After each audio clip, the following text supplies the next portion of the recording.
Good evening, I'm Dennis Ward. Welcome to APTN National News. We start in Winnipeg, where the trial of a serial killer continues. Jeremy Skibicki says he killed Rebecca Comtois, Morgan Harris, Mercedes Myron, and Buffalo Woman. Now the judge has to decide if this is an NCR case, not criminally responsible due to a mental disorder. Today, court heard what the Winnipeg police found when they searched his apartment.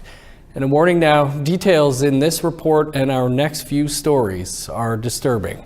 With more, here's T.R. Wheatley. In court, it was revealed that the forensic identification unit that processed Jeremy Skibicki's apartment after his arrest back in May 2022 found DNA samples of all 4 women that Skibicki admitted to killing. But those aren't the only DNA samples. In total, there are 16 DNA samples of women, including 9 that haven't been identified yet. The Crown's lone witness was Winnipeg Police Constable Jan DeVries. He was the exhibit officer documenting evidence from Skibicki's apartment, the building, and the back alley. DeVries provided over 130 photos of the scene. They were discussed in court, but weren't shown because of their graphic nature. Amongst those photos were clothing items of Rebecca Comtois, Morgan Harris, and Mercedes Myron. A reversible jacket belonging to Buffalo Woman was also among the photos. Court heard this wasn't found in the apartment, but it was later recovered by police from a man who bought it off Skibicki on Facebook Marketplace. There were other items in the apartment with DNA of the victims: coffee cups, pillows, and mattresses. Police documented a total of 16 different female profiles. One of those samples was that of Ashley Shingus. She went missing in 2022. In January 2023, her father told the media that his daughter could be Buffalo Woman, and he gave his DNA to the police that ruled out Shingus as Buffalo Woman, so her identity is still unknown. Court has so far not heard anything from Skibicki himself about Shingus, but her DNA in his apartment is among the Crown and Defense statement of facts. DeVries also told court about the bathroom in Skibicki's apartment. Earlier this week, we heard that all 4 women were killed in the bathtub. DeVries said WPS used a visualization spray to process his bathroom. He told court the spray shows blood splatter that's been cleaned up and can't be seen with the naked eye. In his words, the bathtub was very fluorescent and that it covered the entire bathtub. Screenshots of Skibicki were also mentioned in court. They are from video surveillance of him throwing out garbage bags prior to the search of his place. As we learned earlier this week, the search only happened because a garbage salvager called 911. He was rummaging through the bins behind Skibicki's apartment when he came across some remains of Rebecca Comtois. The Crown will continue to press their case for the rest of the week. T.R. Wheatley, APTN National News, Winnipeg. So much more on this trial over on our website, aptnnews.ca, including stories by web reporter Kathleen Martins. And if you're triggered by this story, supports are available 24/7 through the MMIWG support line. That number is 1-844-413-6649. Meanwhile, a video of a man harassing families of serial killer Jeremy Skibicki's victims has sparked outrage on social media.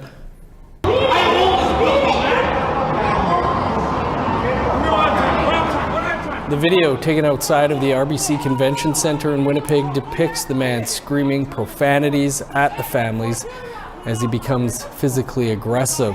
A person can be heard telling others to not engage. The man is repeatedly told to leave the area, and he eventually walks away. His identity has not been officially confirmed. Also, earlier today, a different man was barred from entering the courtroom of the Skibicki trial after he was identified as a potential security risk to the families. Our Truth in Politics panel is here now to discuss the ongoing trial. Jennifer Leywitz is with War Shield Consulting. She's in Prince Albert. And Winnipeg Free columnist, opinion columnist Nigon Sinclair is with us in Winnipeg. Nigon, Jennifer, thanks for being with us as always. Nigon, let's start with you this week. This man has admitted to killing 4 of our Indigenous women, and yet that doesn't necessarily mean jail time. Can you tell us why? So a plea this is an issue not about guilt any longer. This is an issue about whether the person who is alleged to have killed these four individuals, and no longer alleged, it's clear that he did the action, but that whether he was mentally capable of understanding A, what he did, and then B, what sort of responsibility that he understood. What responsibility does he take to which is the claim of non-criminally responsible? If found that he is incapable mentally of understanding his actions, then this would be in a protected facility of various different security clearances, that he would be in like a mental health center, in a lockup area kind of situation in which he may or may not become mentally well. The very similar situation for those who are understanding the justice system, this was a very similar situation claimed by Vince Lee, who was an individual on a bus a number of years ago here in Manitoba who harmed, decapitated, murdered an individual, and then claimed not to be not criminally responsible. So the medical world then inherited that individual. That's very different than this case. We're seeing I see this as not being able to carry a lot of water, this claim. Jennifer, what impact do you think killers like Jeremy Skibicki, Sean Lamb, Robert Pickton have on our communities? I think just thinking about the preying that they're doing, like reading some of the news articles where he was literally showing up to where our most vulnerable are, which is in homeless shelters and on the street, to allegedly formulate plans on how to lure them back. And that's the biggest problem, is right now we're seeing those social issues, addictions, homelessness, poverty. And as more and more of our people end up in these homeless shelters or on the streets, there are going to be people out there that recognize that as an opportunity and unfortunately use that as a way to take their lives. And then knowing, the fact that there has been a long-standing history of Indigenous people not being treated fairly, not only by the justice system, but their lives being invalued by police services and emergency services when they go missing. Murdered and missing Indigenous women is a huge deal in Canada. And do you think these perpetuators don't see that and know that they might not be held as responsible or have as heavy of a hand put down on them in the justice system? Nigon, it sounds like security is becoming an issue inside and outside of the courthouse now too. A man described as menacing and acting strangely got through security this morning, but sheriffs wouldn't let him into the courtroom. Yesterday, you may have seen the video, another man caught on Facebook video threatening family members of the victims. What do you make of this? There's a lot of issues that this trial is bringing up. And there's also a lot of friction between people who have had this issue politicized by the previous provincial government, who said they were not going to search for women in landfills, and therefore people feel galvanized who generally might already have strong feelings towards Indigenous communities, and particularly women, and very negative ones. And so as a result, this has brought a lot of issues to the surface that comes going back to the provincial government, and people feel that this issue is kind of a linchpin for seeing that Indigenous peoples get everything all the time, or they're getting all of their, somehow claiming things that they don't deserve. Or the fact is that this is a court trial in which a very serious issue, a long-standing issue, as Jennifer points out, is coming to a head here in Manitoba. We have thousands of Indigenous women and girls, Two-Spirit peoples who have gone missing, who have been murdered by individuals such as this. This is not just a single solitary issue. The fact is that Jeremy Skibicki also said during his confession with Winnipeg police, which now being called into question whether he was mentally capable of giving that confession, but he said that he, when getting rid of some of the outcomes of his actions, the bodies, he was looking at the ways previous killers like Sean Lamb had done that work. Jennifer, what can we as a society do ourselves to protect our women as opposed to relying on outside police forces? Well, I think the biggest thing here is the preventative measures, ensuring that our women and girls are not ending up in vulnerable situations, ending up in homeless shelters, ending up on the streets, whether that be for sex work or in other capacities. and ensuring that we're protecting them before it even gets to that point. Because right now, governments at all different levels, provincial and federally especially, are failing our people.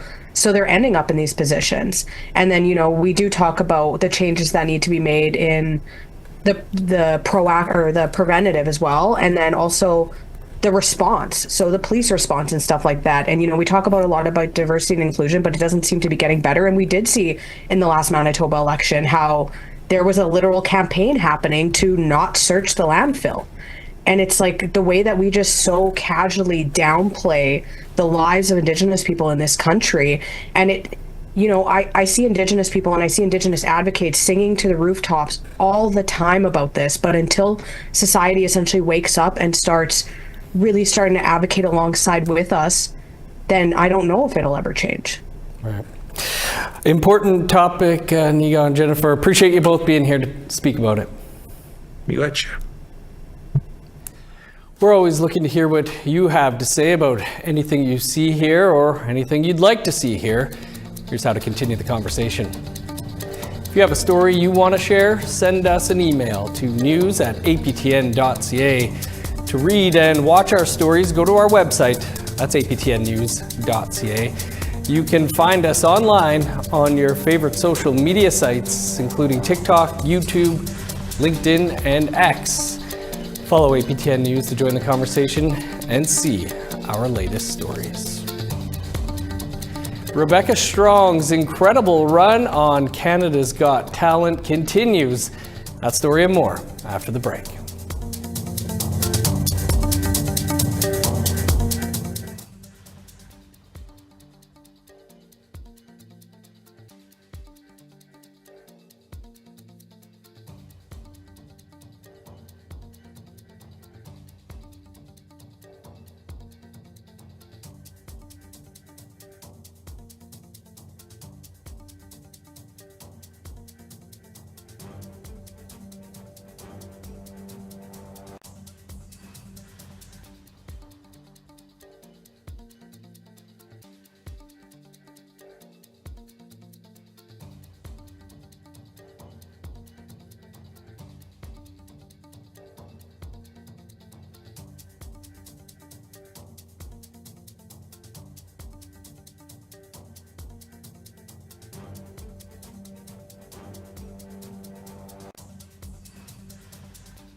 Welcome back.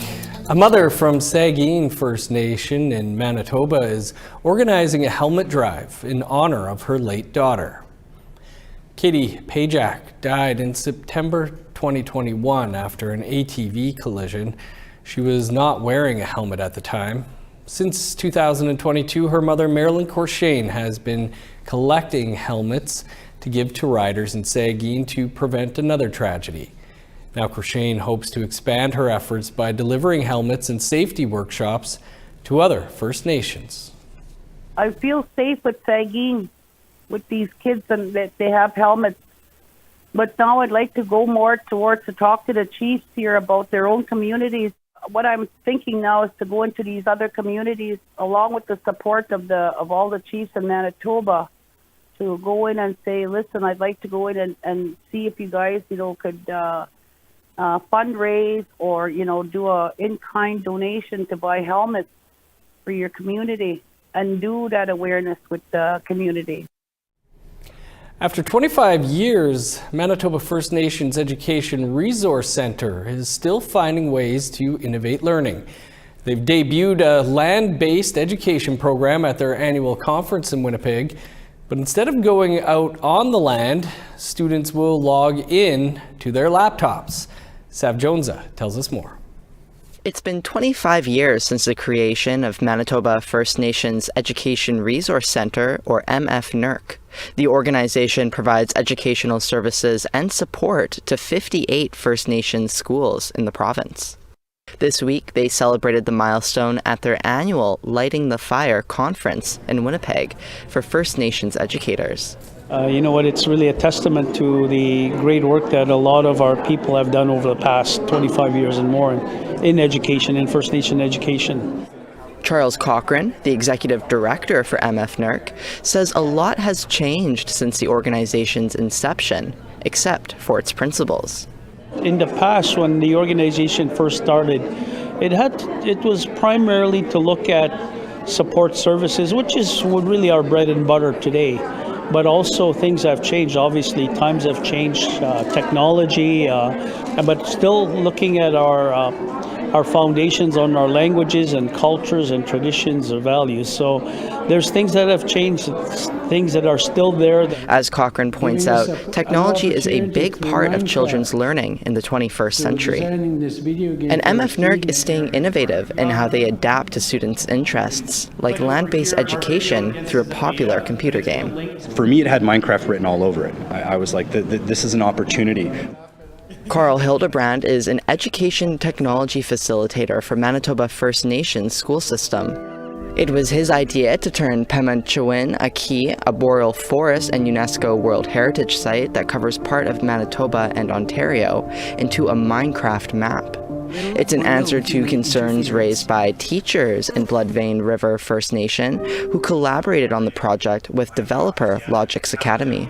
Their teachers and their educators were having issues getting out on the land, and a lot of them aren't knowledgeable. They're not elders from the community. They're not knowledge keepers. So, they're scared to go because they don't really know what to do, what to experience with the kids, right? Students and teachers alike will learn how to trap rabbits and hunt moose with the game. And ongoing updates will bring new skills for players to harness. He mentions that though an Indigenous Minecraft map was developed by the Louis Riel School Division in Winnipeg a few years ago, this is something new. We kind of took inspiration from that because that was a flagship map and the first of its kind. But this is the first time that First Nation community is really taking control over their own learning. They're developing this map to solve a problem in their community. Kisikuinen educational assistant Evan Blackbird says it's fun. It's good. I like that they have where you can talk to the elders and stuff in the game. Yeah, and then they give you their pointers that you need in that. The elders Blackbird mentions are all actual elders in the Bloodvein River community who contributed their ideas to the project. The program will be available to students across Canada in September. They learn quite a bit from video games, so I feel like if they're playing, then they're going to be, and then there's stuff to learn in here. Maybe they even might go outside and do it. So. Sav Jonza, APTN National News, Winnipeg. Cool stuff. The finalists for the $1 million season of Canada's Got Talent have been announced, and an Indigenous singer from Saskatchewan has made the cut.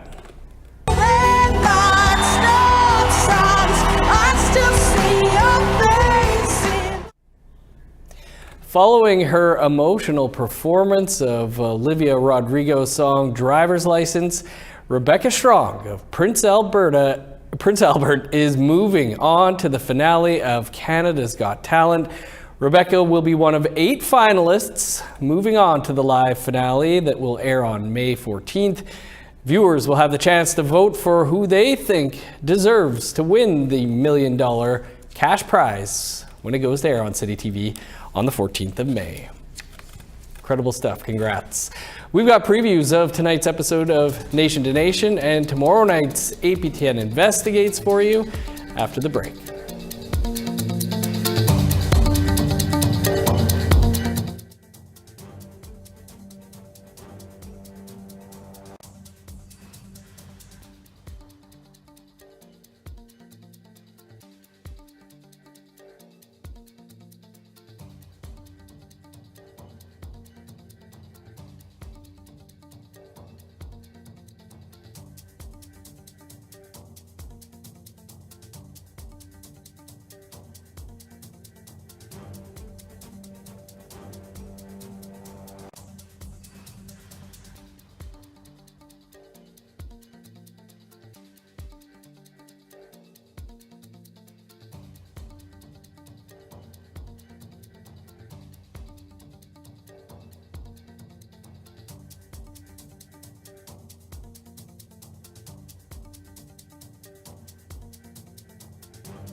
Welcome back. Time now for our photo of the day.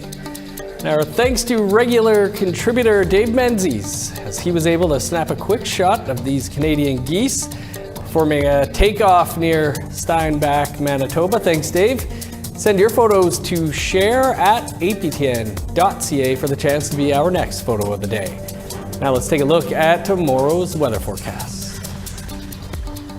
Starting on the East Coast, 10 with showers in Halifax, 14 in Fredericton, 10 in Kuujjuaq, 6 in Nain, 17 for Montreal, showers, and 16 in Val-d'Or, 15 in Sault Ste. Marie, a cloudy high of 16 for North Bay, showers, and 12 in Thunder Bay, rain, and 15 for Sioux Lookout, 13 in God's Lake, 18 in Norway House and Thompson, showers, and 21 in Winnipeg, 22 in Dauphin and Brandon. Sun's out and 23 in Regina, a sunny high of 25 for Saskatoon, 25 in Meadow Lake, 22 in La Ronge. In northern Alberta, 26 for Peace River, Fort McMurray, and Grand Prairie. Sunny and 27 in Edmonton, sun's out and 24 for Lethbridge. Sunny high of 19 in Vancouver, 30 above, and sunny in Kamloops. 26 in Prince George, 19 for Smithers. 6 above in Old Crow, 9 for Whitehorse. 18 in Yellowknife, showers, and 14 in Norman Wells. -2 in Sax Harbor, +2 for Pawlatuck. 0 with snow in Chesterfield, 2 above and flurries in Whale Cove. -13 in Resolute, 0 with snow in Iqaluit.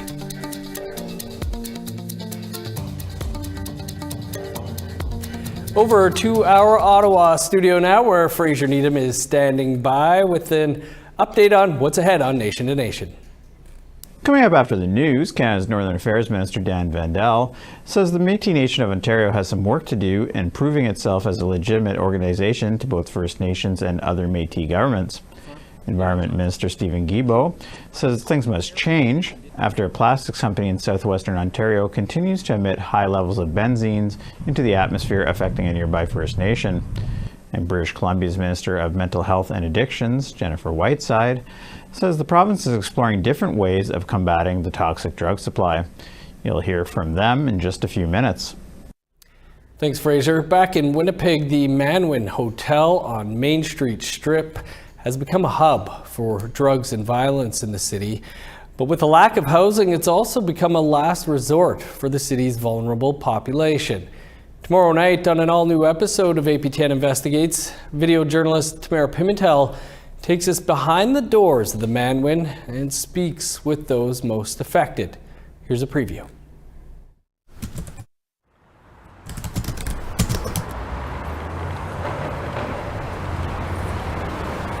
Barb and Vivian Ketchum, who often joins her on these walks, take us inside to see if there's been any improvements.